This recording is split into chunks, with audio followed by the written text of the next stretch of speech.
Boa noite a todos. Boa noite aos brancaleônicos que entrarão daqui a pouco. Eu tenho uma notícia ótima, todo mundo já sabe, que é o Celso Cury, que vai se apresentar aqui numa entrevista. Mas eu gostaria de dizer que, assim, eu não sei nem como descrever de tantos talentos que o Celso tem. Ele é um produtor cultural de primeira linha, é um tradutor maravilhoso, é uma pessoa militante da cultura e militante também do movimento LGBTQI+.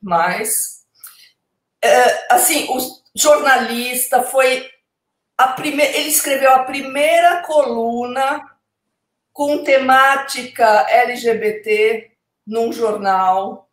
Quer dizer, é uma pessoa de muita experiência acumulada e que não para por aqui. Ele continua sempre mais, sempre mais, sempre mais. É o atual. Aliás, né, você é o presidente também da Associação Paulista dos Críticos de Arte. Você também é um crítico de arte. Cara, você herdou tudo, né? Dionísio chegou para você e falou assim: uau, você sim. Para te entrevistar, Celso, eu vou chamar primeiro a nossa primeira-dama, Malu Schröder. Né, Olá, Celso, prazer. Olá, Malu. Na sequência, vou chamar o segundo damo, um artista contemporâneo fantástico, é o nosso querido Dácio Bicudo. Celso, prazer ter você aqui. Vamos aprender muita coisa. Eu também. Agora eu gostaria de trazer para a luz uma pessoa que tem uma experiência incrível na área de criatividade, que dá cursos maravilhosos. O nosso querido Henrique Sclo. Oi, tudo bem? Oi, Celso, tudo bom? Henrique. Amigos. Ainda vamos chamar a Simone, a nossa designer e atriz e encantadora, Simone. Ai, gente. Boa noite, Celso. Olá, gente. E o grande humorista aqui do grupo, né, um ator que adora trabalhar com humor e trabalha muito bem, o Igor Paiva. Aí, o Igor. Boa noite, Celso. Fala, Igor. Boa noite, gente. Tudo bom, Celso? Boa noite, gente. Bem-vindo. O nosso queridíssimo Beto Castro, produtor cultural e também um exímio conhecedor de tecnologia da informação. Colega tradutor, boa noite. Também. Boa noite, Beto. Então, eu acho que eu vou abrir com a primeira pergunta, né, já para começar. Celso, você organizou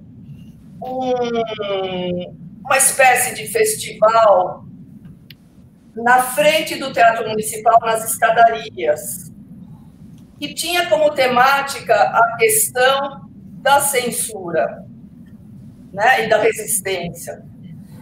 Como é que está essa questão, né, no governo atual, a questão em relação à censura nas artes? Bom, esse evento que a gente fez, eu acho que foi fevereiro de 2020, né? 20. A gente está em 2020 ainda, né? Porque a censura começou muito dura do governo federal, né?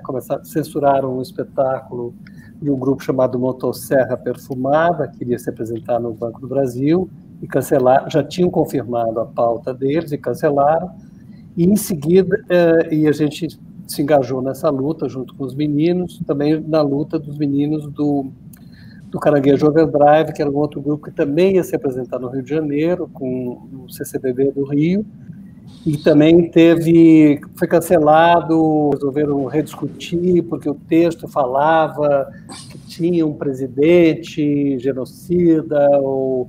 Claro, teatro é ao vivo, e o teatro é o que a gente está vivendo agora. Por mais que seja um texto de 1.500, 1.600, ele está sempre conectado com a realidade da gente agora. O teatro é ao vivo e nesse minuto, né? E com essa questão da censura muito violenta, a gente resolveu criar um grupo. Quem criou o grupo foi a Tatiana de Belo Horizonte, Tatiana Rubin, e convidou algumas pessoas para estar com ela. Eu era uma delas, e eu coordeno esses 10 grupos Brasil afora aí nessa luta contra a censura e outros desmandos aí do governo federal. E do governo estadual também, e do governo, de todos os governos Brasil afora, porque a gente se engaja em muitas coisas. O movimento cresceu muito e se fortaleceu muito. E percebemos que a gente precisaria fazer alguma coisa para fora, e fizemos esse evento na porta do Teatro Municipal, que foi uma semana de ocupação, exatamente durante a Semana de Arte Moderna, e que foi chamado Semana de Arte contra a Barbárie. E aí os artistas ocuparam, se apresentaram, a gente ficamos morando na porta do Teatro Municipal durante uma semana, e foi extremamente positivo o resultado, não só para a causa, mas também para a união dos próprios artistas, porque estava todo mundo muito solitário, todo mundo muito infeliz com as questões da censura, mas achando que a luta era um pouco de cada um, que não era uma luta comum. Essa é a minha experiência no movimento LGBT, lá em 1970 e pouquinho, me fez ver que, se a gente transforma isso numa coisa pública, as pessoas se sentem mais fortalecidas e percebem que não são as únicas, como, por exemplo, era na questão da homossexualidade na década de 70. Quando a coluna nasceu, as pessoas se aproximaram da coluna e perceberam que elas tinham aí um lugar de respeito e sobrevivência tranquila. E aconteceu o mesmo nessa questão da censura. As pessoas estavam se achando numa luta solitária mesmo, e que não era. E o movimento cresceu muito. No primeiro dia já estava lotado, no último dia foi uma maravilha, a ocupação, e esse movimento continua. Quer dizer, a gente não tem mais a Semana de Arte contra a Barbárie, mas a gente tem o movimento Artigo 5º, que nos reúne. E engraçado que eu ouço as mesmas frases que eu ouvia lá na Coluna do Meio, em 76. Quer dizer, assim, eu achava que eu era o único, né? As pessoas escreviam para mim assim: eu achava que eu era o único homossexual da face da Terra, que eu tinha esse problema. Na época era considerado uma doença. E na questão da censura e da luta contra o governo, as pessoas também se achavam um pouco os únicos nessa luta, né? Porque todo mundo luta pela pequena grana diária. Nas artes no Brasil é um pouco isso. Você mata um bicho por dia, né, para comer. E aí é difícil, né? Eu acho que estou falando muito. Vocês me cortam porque eu sou... Celso, eu estava observando, ouvindo você falar, e na verdade essa censura ela nunca acabou, né? De fato, ela é uma coisa que perdura. Porque eu estava me lembrando, em 2017 teve aquela mostra queer do Santander, acho que em Porto Alegre, que foi uma coisa surreal. Eu não sei se você chegou a participar de algum movimento em relação àquilo. Não, claro que eu me envolvi, né? Algumas coisas anteriores, a censura sempre existiu, né? E essa censura ela depois se disfarçou durante esses últimos anos como uma censura econômica. Então, por exemplo, eu sofri uma censura violentíssima na década, em 2017 e até 2018, mais ou menos. Eu dirigi as oficinas culturais de São Paulo, e sem haver nenhuma violência, eles fecharam várias oficinas. Então, o projeto de formação no Estado foi fechado pelo governador, que havia prometido que iria manter o projeto oficinas, porque o projeto de formação num país em formação é fundamental, E o Alckmin foi extremamente desonesto em confirmar que o projeto continuaria, e depois das 22 oficinas que eu ajudei a criar, na gestão ainda do Quércia, Fernando Moraes era o secretário de Cultura, ele fechou, e hoje nós temos 3 oficinas culturais, de 22, isso é censura. Sem dúvida. Né? Isso é censura. Esse desmonte é uma coisa que está acontecendo, né? Agora eles vão acabar com a Ancine, pelo visto, né? Já estão... Cinemateca está fechada. Cinemateca é uma coisa absurda, assim, não dá nem para entender, e a Cinemateca é história, né? Nossa, então, realmente a gente está num processo que precisamos ver como é que a gente retoma isso. Mas você está vendo alguns movimentos, né? De desmonte mesmo, desmonte total, assim, que é uma coisa que vinha, falava-se e tal, mas agora a gente está vendo coisas concretas, né? Mas isso já era quer dizer, 2017, naquela mostra queer, voltando, já era um prenúncio, né? Quer dizer, você pensar que o Santander acabou com a exposição, né? Ele terminou a exposição ali porque tinha a Adriana Varejão, tinha a Volpe, né? Uma coisa realmente inacreditável. É bem difícil, porque os programas de governo e as ações do governo estão sempre pautadas por quem está no poder naquele momento. Não é um programa de governo, né? É um programa, então, ele não tem não é tão forte. Por exemplo, eu tenho um exemplo muito claro. Eu fui, muitos anos atrás, do prêmio Governador do Estado na área de dança. Eu era dessa comissão de dança, mas isso há muitos anos atrás, estou falando de 1970 e pouco, 80, porque eu sou muito ruim de datas. Esse prêmio é uma lei, o prêmio existe como lei. Ele desapareceu. Ele só volta quando tem interesse de algum governante para tentar se divulgar. Então, voltou com o Alckmin, ele aumentou o prêmio para um prêmio enorme, era acho que 100 mil reais, era uma maravilha, todo mundo queria ganhar os 100 mil reais, poucos prêmios de 100 mil reais, sendo que o resto da cultura estava à míngua, né? Estavam fechando as oficinas exatamente por falta de verba, né? Quando eu comecei a dirigir as oficinas culturais do Estado, nós tínhamos um orçamento de 22 milhões para formação. Eu saí, voltei muitos anos depois e caiu para 15 milhões, 17 milhões. Nossa. Anos se passaram e diminuiu a grana para a cultura, e foi diminuindo, e hoje, são só 3 oficinas, tenho certeza que deve ser por volta de uns 5 milhões, uma coisa assim. Ô Celso, Oi. Eu estava ouvindo. Em relação à censura, eu tenho uma impressão que o desmonte, talvez mais do que a censura, a partir de 1914 para cá, a partir do PT, o final do PT, começaram a colocar um rótulo na cultura como coisa de esquerda, né? Então, e a cultura nunca teve isso. Na verdade, a cultura não se tinha ideologia a princípio, porque a cultura não tem ideologia. Então, mas por interesses de criminalizar a esquerda, e começou com essa história de que tudo hoje que não seja não sei o quê é esquerda, é comunista, é não sei o quê. Eu vi uma cena absurda eu li na época, ouvi algum vídeo daquele um ator aí que era um ator. Ele entrou lá no museu e mandou parar tudo que ele queria fiscalizar. Entendeu? Um cara, ele era até fez filme pornô, eu esqueci o nome dele, é famoso aí.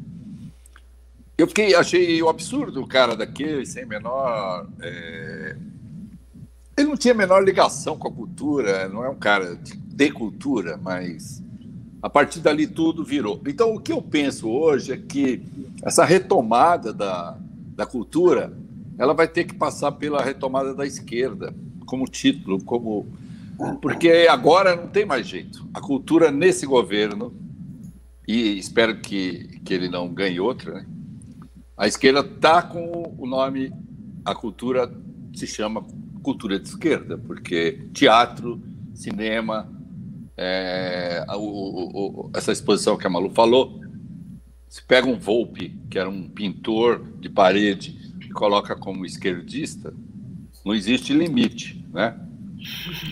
Vocês pensam nisso? Ou alguém aqui pensa? Você pensou nisso? Olha, a gente tem discutido muito essa questão, né? Quando a gente fala de esquerda, a gente fala mais dos progressistas, porque são muitas esquerdas, né? Hoje em dia você tem muitas direitas e muitas esquerdas, e é muito difícil você se encaixar em uma única coisa. Por exemplo, o movimento Artigo 5º, ele é um movimento partidário, mas é um movimento formado por artistas progressistas. Então, assim, claro que a gente podemos nos considerar de esquerda, né? Mas a palavra que a gente tem usado mais é progressista. Acho que assusta menos, e também, para dizer bem a verdade, os governos de esquerda também não trataram tão bem assim a cultura, né? A cultura sempre é um pouco penalizada pelas suas coisas, pela sua força política, porque, né, a cultura tem uma força política que é incontrolável, e aí não adianta você, e os governos gostam de controlar as coisas, e eu acho que o artista é incontrolável, e isso deixa todo mundo com muito medo, né? Sabe, todo mundo correndo, quando o artista chegou, e na realidade é um cara tão frágil como qualquer outro, tão dócil e tão interessado em ter uma vida agradável, boa, completa, plena, como qualquer pai de família normal, vamos dizer assim, para usar uma palavra que vocês adoram. Não tem dúvida. A palavra progressista, ela se aplica mesmo, concordo, é mais isso do que esquerda, mas para a direita não existe isso, porque a direita conservadora, o progressista na direita, ele já passa de um limite X ali. Então nós vamos ter que brigar com isso, não sei de que maneira, vai ter uma reconstrução toda. Concorda, Malu? Eu queria emendar uma pergunta aqui. Na intervenção que vocês fizeram em frente ao Teatro Municipal, como é que o outro time reagiu? Teve algum tipo de reação negativa de quem estava passando ali? Foram algumas reações, acho que a gente percebeu, por exemplo. É muito engraçado porque eu já estive do lado de lá do balcão, quer dizer, eu já fui governo, né?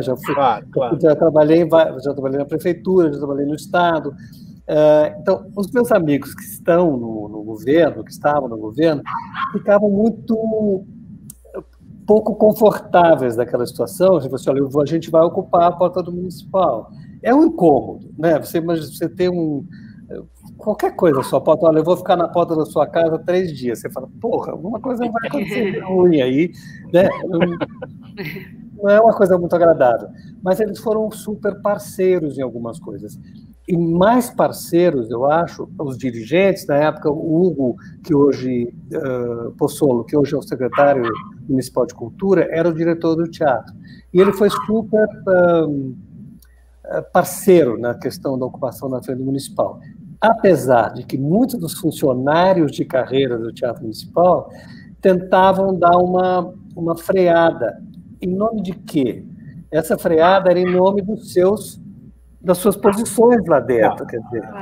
Então as pessoas defendem um pouco, assim, eu não vou deixar isso acontecer, porque isso vai espirrar em cima de mim, porque eu sou mais pequenininho na hierarquia. Não balança o barco, né? Não balança o barco. Vai balançar o barco. Então, por exemplo, a gente conseguia autorização para ficar na escada, mas aí aparecia alguém da área de luz e falava assim, não tem tomada para vocês ligarem o equipamento de som. Magia. Imagina. Aí você tinha que falar com o diretor-geral, com o PQ, com o cacete, A4. Aí vinha autorização para usar a tomada. É muito complicado, o ser humano é muito complicado, e como a gente é sempre muito, principalmente no Brasil, a gente vive desses episódios políticos, né? Assim, quem está no governo agora, quem não sei o quê, isso deixa todo mundo muito fragilizado. Mesmo um funcionário de carreira tem medo de tomar uma posição política mais forte. Ele sempre fica meio na moita, né? E isso depois volta, claro, contra ele. Não tenha dúvida. Você não tomar partido, sempre volta contra você.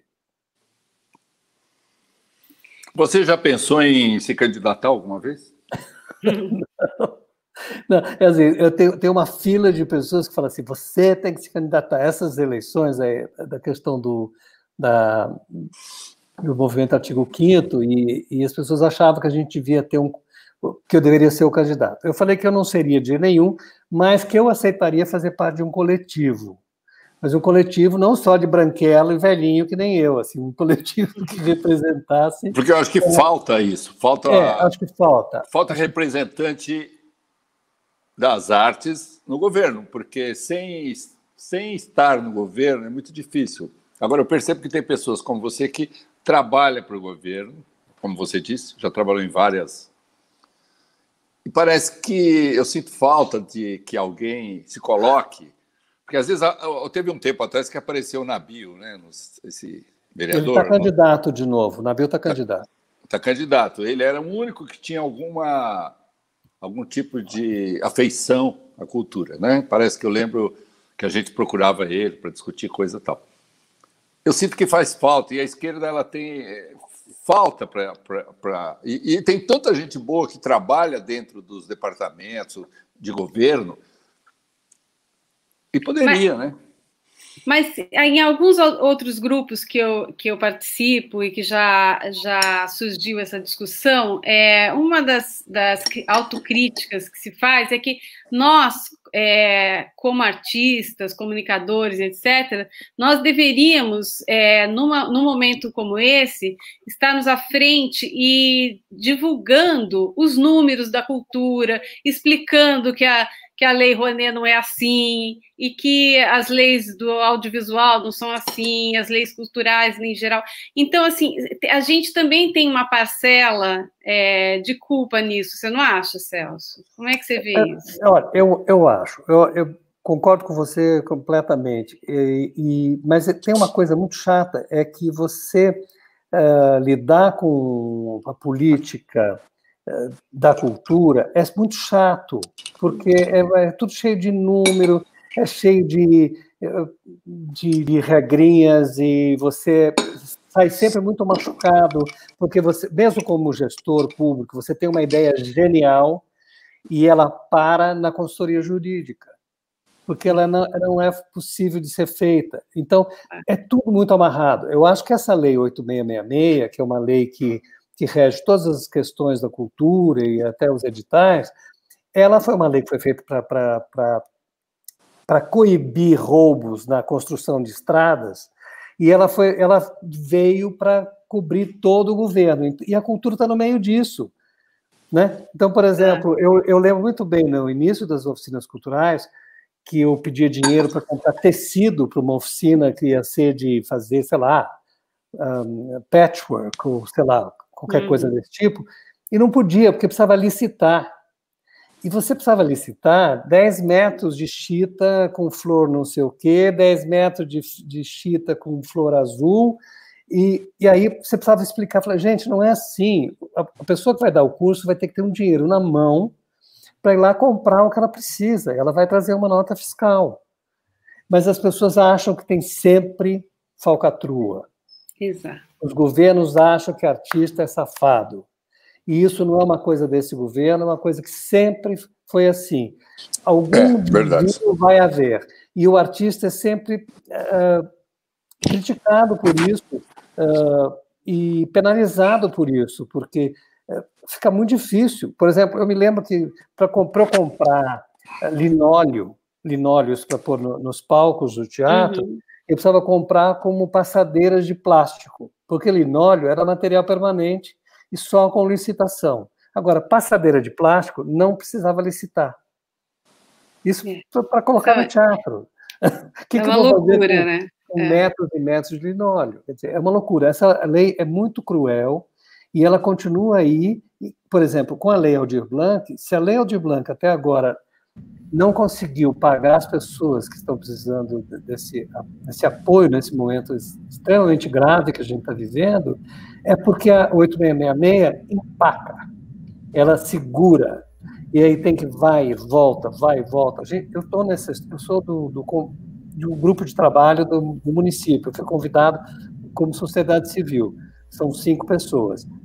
A gente está trabalhando desde abril, desde um pouco antes da lei existir, e lutando por isso, e até hoje eu recebo perguntas assim, pode CNPJ, pode CPF, tem desconto de imposto de renda, ainda está se discutindo, vão descontar imposto de renda de um auxílio emergencial. Os 5 milhões, mais de 5 milhões que vão ser distribuídos para o Brasil inteiro, você imagina, se a maior parte é CPF, a gente imagina uns 20% de imposto que voltará ao governo. Então, essa lei foi bacana para o governo, porque ele joga 5 milhões que estava preso em algum lugar e recebe de volta 1 milhão limpinho para gastar onde ele quiser. É verdade. É grave. Eu sou artista, mas mexo com filme e tal, mas eu já fiz várias campanhas políticas, sabe? Como diretor de programa de TV. Até a Malu fez comigo e tudo. E isso faz com que você tenha uma proximidade, como as coisas funcionam em prefeitura, em estado, né? Mais ou menos. Pelo menos na formação, né? Durante o plano de governo, como é que vai ser, que tal. Eu sinto, a partir do momento que eu comecei a frequentar, aprender um pouco, eu percebo que na cultura falta representante mesmo dentro da política, representante artista, sabe? Como teve o Gil, como teve o Aguilar, uma época que ele foi secretário aqui em São Paulo, não foi? Da cultura. Teve o Gil, teve ele. E o lobby, que as coisas funcionam com lobby. É lobista para todo lado. E a cultura não tem isso, porque a cultura ela é muito pura, vamos dizer. Ela vê uma coisa que não existe, na verdade, na política. Utopia, né? Utopia. É. Você vê o Partido Novo, ele cria candidatos. Ele arruma financiamento lá e cria. E a gente, o progressista, eu acho que teria que ter um pouco mais de realidade nisso, sabe? Porque senão a gente vai ficar... Eu vejo as campanhas, elas são muito ingênuas, né? Porque, na realidade, eu estou há muito tempo no paralelo da coisa do Estado, e eu vejo que as campanhas são ingênuas, as pessoas estão na rua lutando pelo seu voto, e a gente sabe que tem um cara que tem uma grana X, que vem, sei lá de onde, né? Vem da Fiesp, enfia um monte de grana no cara e o cara vai ser eleito de qualquer maneira, porque ele vai dar lápis lá na esquina, ele vai dar um caderninho. Ainda continua essa história né, de ficar distribuindo o espelhinho, né? É verdade. Como se todos nós fôssemos indígenas. E a população ainda cai. Essa história do Bolsonaro está distribuindo dinheiro, ele cresceu depois de distribuir esse dinheiro dos R$600, né? Ele cresce. Mas vai começar a cair, dizem. Espero. Na verdade, eu sempre vejo assim, eles pedem o voto para o pobre e vendem para os ricos. É isso que o político faz, né? Porque ele vende, literalmente vende. Né? Eu li, Celso, que seu avô era anarquista, é isso? Você sabe que é maluco isso, né? O meu bisavô era anarquista. Seu bisavô, ele veio da Itália e veio... Nunca se sabe se ele veio casado, porque a mulher devia ter 12 anos, aquelas histórias de... Claro. Né? E a Itália nem era unificada, né? Veio para cá e trabalhou na Light. E aí, numa manifestação de de anarquistas e de trabalhadores, ele foi espancado em frente à Estação da Luz, e espancado mesmo pela polícia, e morreu dias depois em um hospital, quer dizer, morreu de abscessos e não sei o quê. Mas ele era anarquista. Eu fui atrás um pouco da história dele, e durante uma época isso não era tão fundamental, né, para ninguém, mas quando você vai ficando mais velho, você vai ficando mais interessado no seu passado. E eu fui atrás, e eu achei muito lindo quando eu pude ver como ele assinava. E eu pude perceber que ele era um cara letrado, era um cara que sabia ler e escrever muito bem, que tinha uma letra linda. E é engraçado isso, né? Porque depois, muita gente com pouca formação e informação acabou chegando no Brasil, né? Mas ele era um cara bastante interessante. O que gerou um problema para o meu avô, que meu avô, como ele morreu muito cedo, o meu bisavô, sobrou para o meu avô cuidar das irmãos, que eram mais ou menos 11, eu acho. Então, ele ficou com o mico. O que aconteceu? Ele virou de direita. Olha só a história, né? Claro, lógico. Acaba virando de direita para contestar o pai que preferiu a política à família. E eu li uma frase sua que eu achei muito interessante, que numa entrevista também, que dizia que você disse que o fascismo é o caminho mais fácil, né? É muito. Você sabe que com a eleição do Bolsonaro e durante a campanha do Bolsonaro, eu deixei quase todo mundo louco aqui em casa, porque eu falava, tem que se olhar no espelho diariamente e dizer, eu não vou virar fascista, eu não posso, porque é um exercício diário, porque é muito mais fácil. Não querer um mendigo na sua porta, não querer que ninguém toque você, não sei em que lugar, que as pessoas saiam da sua frente na hora que você entra no elevador, que não tenha fila, não é? É coisas que atrapalham. Viver não é fácil. Eu achei interessante evitar lugares, né? A gente acaba evitando os lugares, se você não presta atenção, por medo, por outras, né? E vai se afastando da realidade, né? É verdade. Qualquer coisa que te ameaça, te ameaçou de alguma maneira o seu conforto, tal, você tem uma reação. Se não for pensada, ela é fascista. Né? Na realidade, eu me esforço muito, porque é muito fácil, por exemplo, na questão da sexualidade, que é uma história que me persegue de uma certa maneira, quer dizer, eu escolhi fazer isso em 76, né? Escrevi a tal da Coluna do Meio, mas depois ela retorna, mesmo que eu já esteja fazendo outras coisas, sempre retorna e eu acabo retomando. Hoje eu também sou presidente da Diversa, que é uma associação Diversa Arte e Cultura, voltada para o LGBT. Mesmo nessa questão, se você para analisar, você começa a ter preconceitos com os outros, porque hoje em dia os gêneros são vários, você não sabe mais. Né? Você diz, tem homem, mulher, e a sexualidade é homossexual ou heterossexual. Hoje em dia você tem questões de gênero, que não tem nada a ver com a sexualidade. Claro. E aí é muito esquisito. Por exemplo, eu fui numa exposição que tinha um grupo de meninos, que eu considero meninos, de barbinha, mais maquiados, de vestidinho de mulher, não sei o quê. Quando eu vi o primeiro, eu falei, gente, ele sai sozinho assim. De repente eu vi que eles eram em 5 ou 6. Eu falei, gente, que maravilha. O cara poder se expressar, né? Aí eu começo a achar lindo, entendeu? Que as pessoas consigam se expressar e exercer sua sexualidade, seus desejos, né, como pessoa. Mas é mais fácil falar isso não é legal. Cara de barba, de mulher, não é legal. Isso não é limpinho. Você tinha uma coluna. Desculpa. Você tinha uma coluna em 76, né? Que você dessa coisa do LGBT. Aí você falou que as pessoas se sentiam confortáveis em estar ali. Mas para você criar essa coluna, teve uma dificuldade dificuldade, já que em 76 as coisas eram muito mais complicadas do que hoje em dia?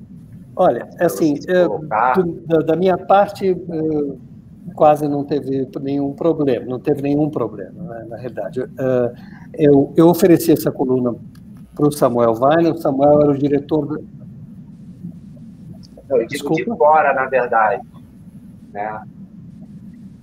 Assim, vindo de fora, assim, para você conseguir implantar essa coluna. Não tive dificuldade. Assim, isso que eu ia dizer. Quando eu falei com o Samuel Weiner, que era o diretor da Última Hora, em 75, eu acho, até 75, eu comecei em 73, trabalhando no jornal Última Hora.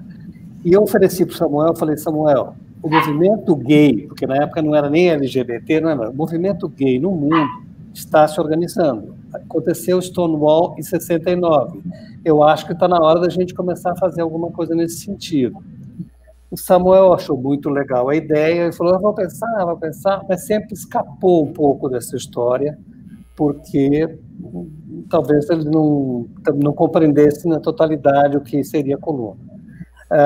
Quando o Samuel saiu da Última Hora, e o Giba me chamou, o Giba 1, que era o diretor naquele período, me chamou se eu queria fazer a coluna, eu disse que sim imediatamente. Ele falou, e a sua família? Porque, olha como as coisas eram, e a sua família? Eu falei, olha, eu vou falar com a minha família, e você vai assinar como? Com pseudônimo?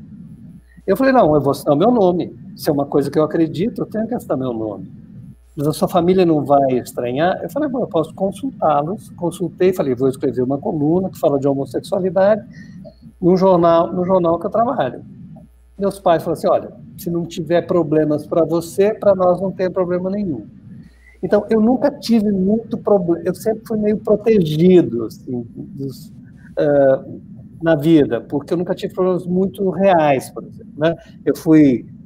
No dia seguinte que eu escrevi a coluna, fui processado pelo Ministério Público por atentado à moral e por promover a união de seres anormais. E foi um processo que durou 3 anos. Né? Isso, nós estamos falando de ditadura militar, eu não sabia se eu ia aparecer com formiga na boca, esses medos, mas como a década de 70 era muito generosa, em todos os sentidos, inclusive com as drogas, então ficou tudo muito mais fácil. Porque era muito mais divertido tudo, né? Então, se você estava mal, você resolvia de outra maneira, né? Com a sua sexualidade, ou então abusando do álcool, de droga. E, na realidade, isso... eu acho que talvez doesse menos para quem fosse maluquinho como eu, e eu sempre fui um pouco fora da casinha, assim, nesse sentido de sabia o que eu queria, mas eu sabia que eu tinha que ousar para conseguir as coisas que eu queria. E eu sempre ousei. E acho que me dei bem, né? Cheguei aos 70 anos, estou vivo, sou sobrevivente das drogas da década de 70. Isso já é um alívio, né? Ô, Celso, como é que você está vendo aí o reconhecimento dos homossexuais e das minorias hoje em dia como cidadãos e em todas as áreas? Como é que isso evoluiu daquele tempo para cá para você? Eu acho que a gente evoluiu muito. A situação é muito complicada porque ela piorou em outros aspectos, né? Essa violência do ódio que está sendo amplamente abençoado pelo governo federal, né? Gera mais mortes, né? Esse ódio, esse horror ao diferente é muito ruim.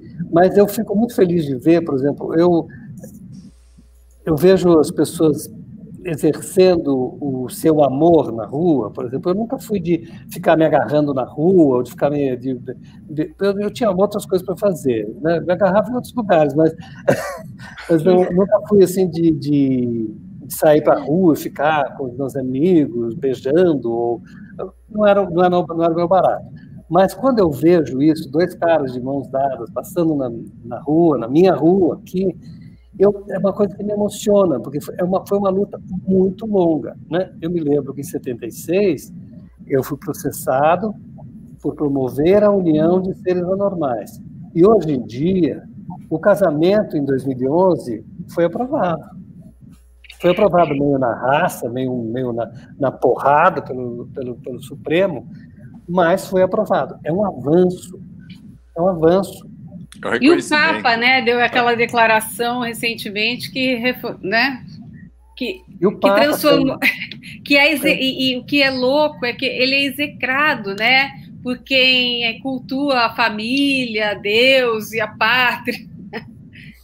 É muito louco ver isso. Agora, o Papa, você sabe que o processo da coluna do Meio começou por causa de um Papa. Também, na realidade, porque eu coloquei no jornal de uma hora que o Papa Paulo namorava o Giuliano Gemma. E era verdade? Não, provavelmente não. Não, era verdade, porque tinha saído numa revista italiana que o Giuliano Gemma era muito próximo do Papa. E aí eu coloquei, e o diretor do jornal, que era muito safado, que é muito safado ainda, o Giba 1, ele falou, gente, eu não vou perder isso. Colocou na primeira página do jornal o Papa na coluna do Meio. Então a notícia era isso. E claro que as senhoras católicas, as senhoras, né, os senhores também, né, da TFP, que eles me mandavam cartas escritas com sangue, dizendo que eu ia morrer. Nossa. Agora eu esqueci. E o que eu acho que é fundamental desse Papa, só podia ser argentino, né? Porque ele é tangueiro, né? Ele é meio safado, né? Ele tem essa coisa meio safada, que ele fala como chefe de Estado. Ele não fala como chefe da igreja. Ele fala como chefe de Estado. E isso tira o rabo dele da seringa, porque ele continua falando que a homossexualidade não é uma coisa reconhecida pela igreja, mas como chefe de Estado, ele acha que os homossexuais têm direito ao casamento. É inteligente, né? Tem uma outra questão, que a Igreja Católica está sofrendo a pressão dos evangélicos que estão levando muita gente. Então, eles estão sendo forçados a abrir. Agora, essas conquistas todas, no momento, estão correndo risco, acho que abertamente, porque não estou falando simplesmente do governo que está aí, estou falando da sociedade que elegeu o governo que está aí, tá certo? Que tem muita gente que está se manifestando, que antigamente ficava um pouco enrustido, mas que saiu da caverna, tá certo? Então, foi baseado nisso. Foi baseado nisso que eu fiz a pergunta. Não, Celso, por isso que o Beto comentou agora, que eu fiz essa pergunta, porque eu acho uma ameaça constante a tudo que foi conquistado. Eu acho que todos os dias eu penso um pouco nisso, de onde virá o tiro, porque, na realidade, se esses caras, não sei qual é o percentual aqui, você vê nos Estados Unidos, o Trump teve 71 milhões de votos, né? É uma coisa gigantesca, que concordo com aquelas idiotices que ele fala, com aquelas pensamento retrógrado, né? Aqui você tem, sei lá, não sei quantos ainda tem apoiando o Bolsonaro, sei lá, 39%, sei lá, ou mais. Isso significa, não é o Bolsonaro que é um escroto, ou o Trump que é um escroto, é a gente que é escrota. É a agenda dele, né? Porque o que foi eleito foi a agenda dele. E o que eu acho que veio à tona foi isso agora. Certo? Então, é uma questão. E tem lugares, né? Tem centros. Você falou que você mora em São Paulo. São Paulo tem áreas absolutamente onde um casal de qualquer gênero andar de mão dada não tem problema, mas tem outras que ele pode ter. Certo? Aqui no Rio, a mesma coisa. Certo. A Zona Sul é mais tranquilo. Acho que o grande problema é que a gente vai enfrentar aí uma história complicada com esse avanço dos reacionários, né? Isso, a gente vai ter problema, mas tem vários pensadores aí, pesquisadores, que falam que vai ser muito difícil destruir todas as conquistas feitas dos homossexuais, principalmente estou falando em relação aos homossexuais. Vai ser muito difícil, porque são conquistas muito forte, muito bem embasada. Sedimentada, né? Bem sedimentada. Eu tenho medo. Eu só não quero, sei lá, só me resta eu morrer. Já estou tendo que aguentar esse bando de escroto no governo agora. Eu ainda tenho que ver uma derrocada de tudo que eu lutei a minha vida inteira. Eu prefiro morrer antes dessa história. Mas eles não... Deu tudo certo no final, prefiro. Eu tenho a impressão que sempre se diz isso, que quem votou nele faz parte do grupo dele, né? Que é essa coisa que estava adormecida e apareceu. Eu também concordo com isso, mas eu acho que ele aglutinou, sabe? Porque tem pessoas que têm... Pode ter... É o mesmo público, às vezes, que estava com Lula antes, sabe? Acho que é um pessoal que anda para lá e para cá e tal. Uma hora aparece um cara como esse, aí eles sentem dentro de si algum tipo de identificação e passam a fazer o corpo. Eu não acredito que quando ele sair, essa coisa vai continuar com tanta força, sabe? Mesmo no caso do Trump. Eu acho que o ser humano tem essa história de se identificar e põe um lado para fora, depois ele retira, né? No caso dos homossexuais, eu acho que concordo com você, é muito difícil, principalmente porque no meio da própria tirania, o homossexual existe, então existe um ponderamento que talvez não existe para outras coisas, né? Você pega um empresário muito rico que cria condições para ele crescer e prejudica. No caso do homossexualismo, não, porque às vezes ele mesmo tem esse envolvimento, né? Uma coisa... Eu acho que tem uma Não entendi Desculpa. nada do que você falou, Dácio. Falhou? Eu entendi. Você entendeu? Ele entendeu. Você é mais inteligente. Não, é que eu fiz um raciocínio complexo, mas... Ele é simples. Olha... Não, ele é simples. Ele entendeu, acho. O que eu acho que, assim, o que vai ajudar a não destruir tudo que foi construído nas últimas décadas é que tem muito homossexual de direita. Infelizmente. Isso aí. Tem muitos homossexuais de direita que isso Entendeu, assim, Carneiro? É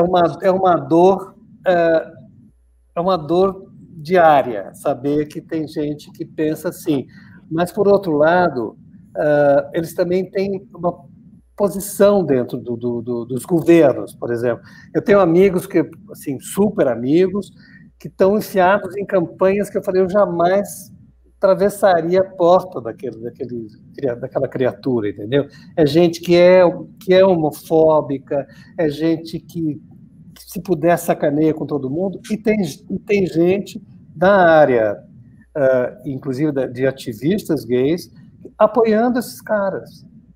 Impressionante isso. Não pelo preconceito dele em relação aos homossexuais, mas por outras questões, por questões assim, não gosta do Lula, ou não gosta do MTST, e aí passa para um lado que é mais confortável. Estou dizendo que é muito mais confortável ser fascista. É verdade, é verdade. Ser fascista, você dá vazão aos teus instintos. A coisa não passa pela cabeça. E quando passa pela cabeça, dá mais trabalho. E você tem que se controlar, e você tem que pensar, e falar, não, isso aqui não é legal, tal. A grande vantagem de ser reacionário é que o que eu penso é isso aí, né? O que eu quero falar, eu falo, né? Tem o direito. Então, assim, é isso aí. Dá mais trabalho ser progressista. Dá muito mais trabalho. Mais trabalho. E você sabe eu durante um período, eu achava muito chato essa coisa de ser politicamente correto, né? Uma coisa que veio e nos...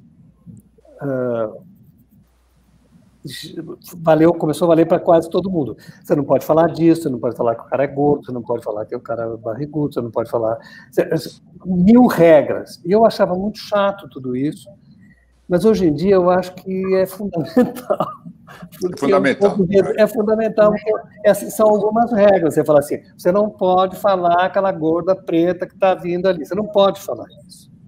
Né? Isso tem algumas regras de convivência. Né? É verdade. E que eu acho que foi muito chato durante o período, naquele momento, Fernando Henrique Cardoso, não foi fácil de aguentar, mas era tudo muito politicamente correto. Que nem um pouco os grupos LGBTQI+, que ficam essa coisa, boa noite a todas, todos. E aí, eu já... Aos outros. Aos outros, às outras. Fala todo mundo. Boa noite a todo mundo. Pronto. Está resolvido. Boa noite, galera.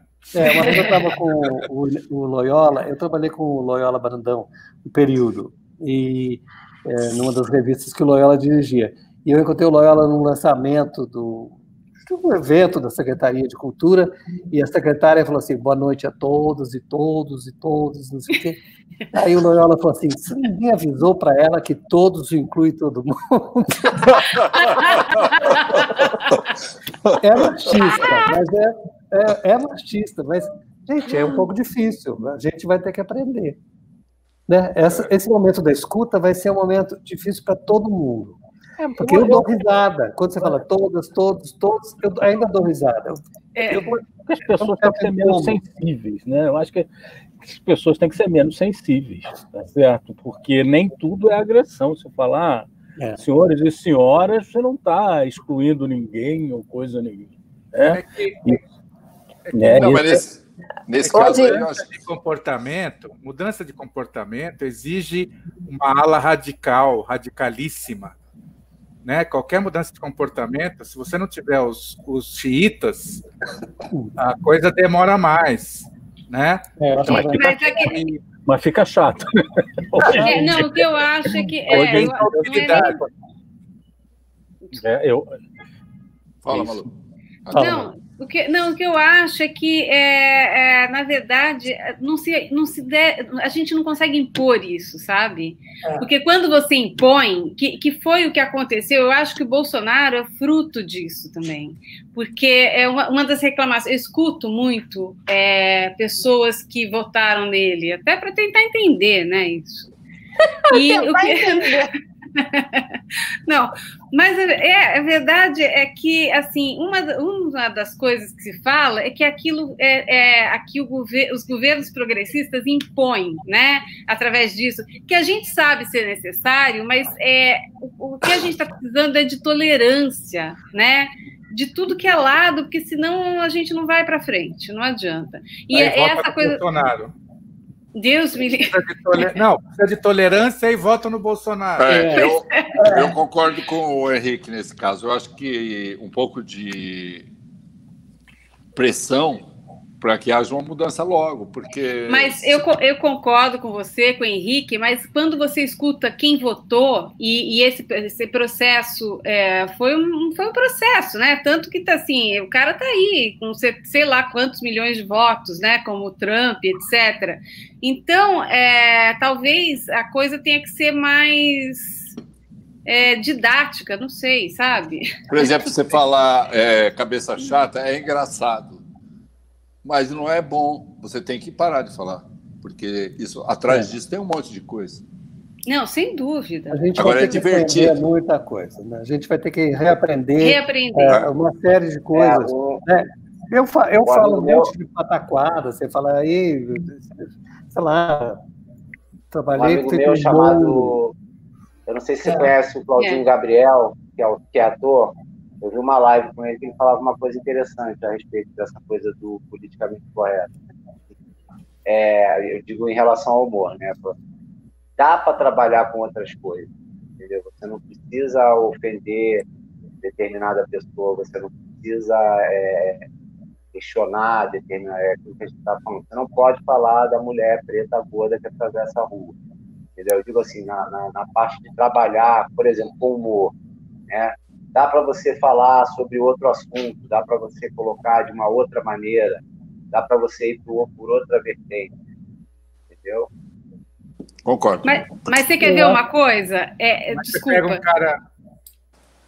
Não, você pega um cara como Rick Gervais, para mim é o gênio da comédia hoje, ele bate em tudo, né? Ele não olha para quê, mas faz parte do estilo dele, né? Ele fala de tudo, fala de gordo, de gay, fala de... Mas ele vai ter que mudar o estilo. Não, mas isso sempre tem. Talvez não, eu acho que também, se a coisa se esgotar, ela passa a ser um pouco mais tranquila para quem recebe, e passa a ser por humor.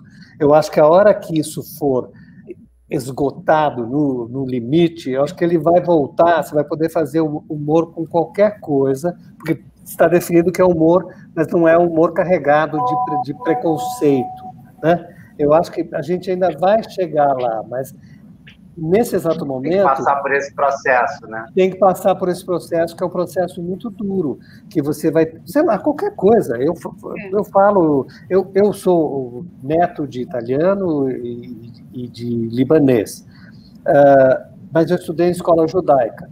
Eu me formei no Sholem, uma escola ali no Bom Retiro, aqui em São Paulo, de judeus progressistas. Eu ainda falo, é uma judiação. Porque a polícia está calculando, cara, né? É a mesma coisa do que denegrir. Eu não sei. Denegrir. Eu tenho uma hora que ainda está aqui. Fazer o quê? A Malu vai brigar comigo. A Malu vai brigar comigo, porque nas questões linguísticas, eu acho que a língua é uma coisa viva. A palavra denegrir não tem mais a ver com o que originou ela. A palavra judiação não tem mais a ver com o que gerou ela. Não está nem no inconsciente essa coisa mais. Inclusive, a judiação tem muita gente que nem sabe qual é a origem. Não, o problema é que tem eu acho também que está numa coisa muito radical demais. As pessoas às vezes estão falando e não estão se tocando que a palavra vem dessa origem. Até bem pouco tempo você podia falar negro, você não podia falar preto. Aí descobriu-se que negro, de uma certa forma, é preconceituoso. Agora você tem que falar preto, você não pode falar negro. Entendeu? Então, eu fiz uma entrevista com várias mulheres negras.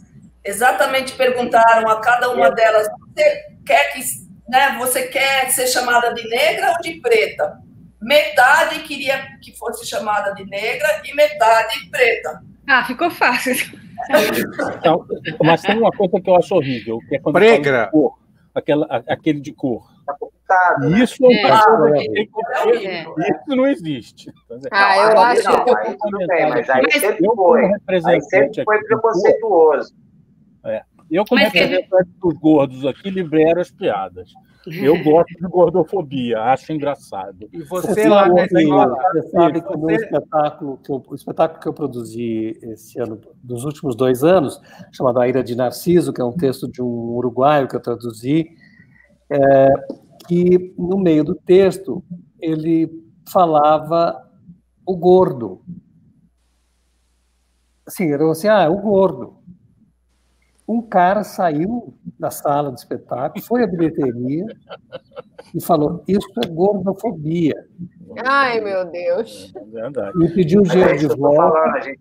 Mas é isso que eu falei, é o excesso de volta. Gente, mas vocês não acham muito excesso, não? Por exemplo, eu vou dar um exemplo que eu fiquei muito danada da vida, que mudaram a frase o lado negro da força do Star Wars. Agora tem que falar o lado escuro da força. Eu falei o lado... Isso é um absurdo. Não, aí eu acho extremo, entendeu? Eu acho que você tem que ter um respeito pelas coisas e pensar bem. Na verdade, foi o contrário. O negro é que pegou o significado das coisas escuras, não foi o contrário. Né? O lado negro da força é porque é escuro, né? Não tem nada a ver com negros. Pois é. Mas imagina que o nosso presidente falou ontem, né?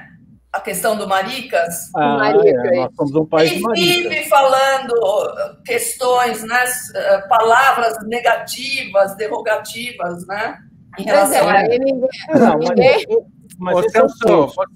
Celso, você no Sholem Aleichem lá não era chamado de Goi, não? Olha, eu acho que eu nunca prestei muita atenção, né? Mas a minha sorte é que tinha um pretinho que estudava também com a gente, então ele chamava mais atenção que eu. Eu tinha uma cara de judeuzinho, então, porque eu sou claro, né? E depois descobri que eu tenho uma super origem judaica, porque eu fui atrás da minha história do DNA e descobri que eu tenho 23% de DNA judeu. Ninguém é perfeito. Olha o problema.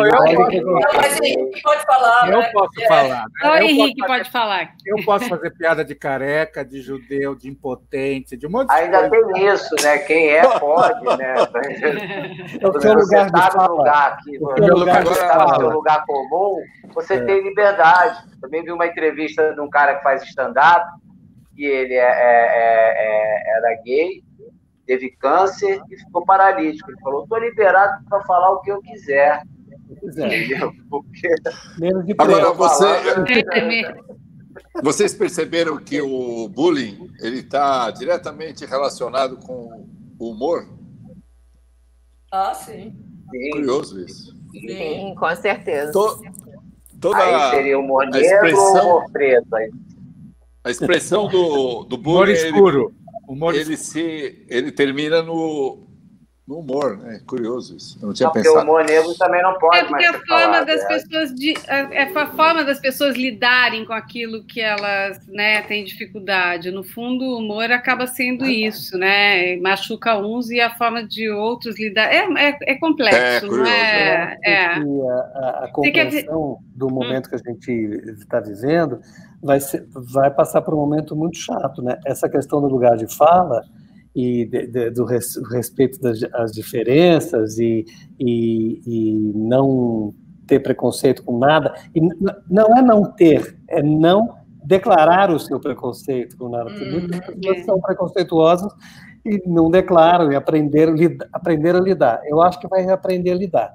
E daqui a alguns, não sei quantos anos, a gente vai ter de novo uma onda como essa onda que levou esses governantes do lugar onde eles estão. Que o Bolsonaro está aí, que o Trump entrou nos Estados Unidos, que é uma onda que detesta essa convivência harmônica, né? Lugar de falha, né? Lugar que quer soltar pum na mesa do restaurante, entendeu? É um cara que fala assim, é normal, todo homem come, todo homem solta pum. Então na verdade, é um lado mau, né? Se pensar bem, porque é um lado que critica, é um lado que quer determinar o que é certo, o que é errado, como se ele... E às vezes são hipócritas, uma grande maioria. Mas acho que, por um momento, todos nós precisamos um pouco de paciência e aprender a lidar um pouco isso, que é um retreinamento, é quase, a gente precisa ser retreinado no idioma, em um monte de outras coisas. Eu, às vezes, falo umas loucuras, assim, com pessoas, por exemplo, eu sempre chamei travesti de o travesti, porque a minha geração falava que era o travesti. Não é mais o travesti, é a travesti, é feminino. Então, você precisa... Você vai aprendendo diariamente, você vai aprendendo. Diariamente.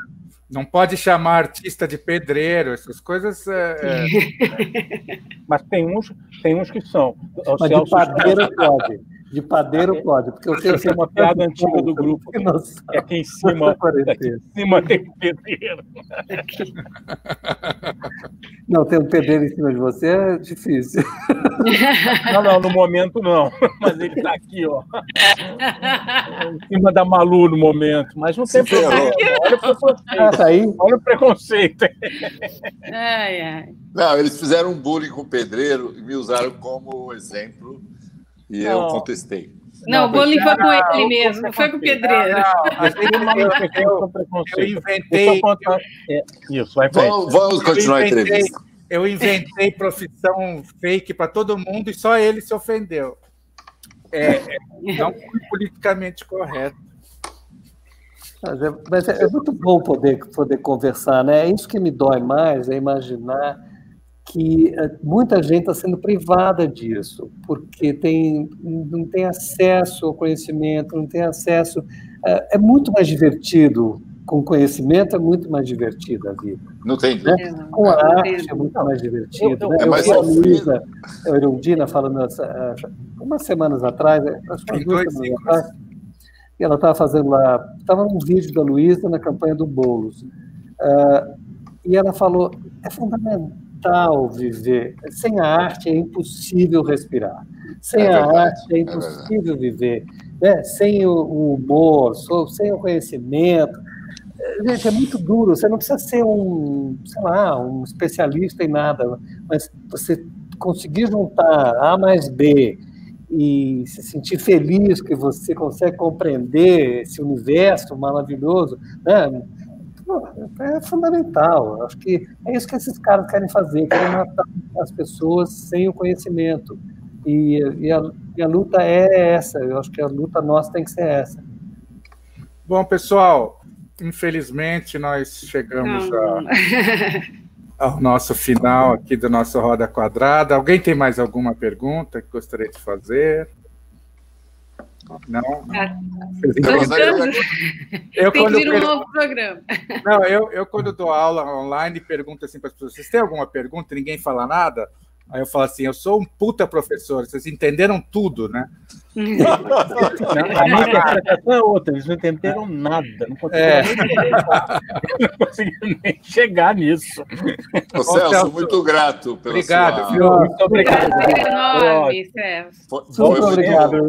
E acho que a coisa mais legal é que quando você se reúne com pessoas interessantes, inteligentes, e você fala, você também se ouve e também você vai se modificando. Então, é fundamental esse encontro, né?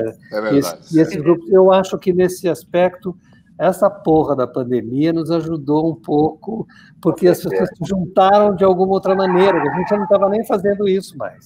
Nem presencialmente. É mentira que a gente estava se reunindo. A gente estava... saindo. É verdade. Eu queria também ter essa experiência de conversar com pessoas interessantes, mas eu não estou tendo oportunidade, não. Vai melhorar. Olha, se só os convidados, só os convidados. Daqui a pouco eu vou substituir, eu vou entrar no grupo dos Brancaleone. Será bem-vindo. Finalmente alguém que a gente tenha o prazer em conversar. Isso aí vai ser muito bom. O Henrique está fazendo o Henrique vai sair com chave de ouro, né? Como eu vou sair, né? Batendo em todo mundo, Agora eu vou sair, eu estou de Bolsonaro aqui. A gente está abrindo vaga, Celso. Eu sou autêntico, falo o que eu penso. Muito bom, muito obrigado, bom. Celso. Super obrigado, fiquei muito feliz e estou por aqui, na briga. Enquanto eu aguentar, eu vou estar aqui. Ai, que maravilhoso. Parabéns pela atividade aí. Obrigado. Um abraço. Obrigado.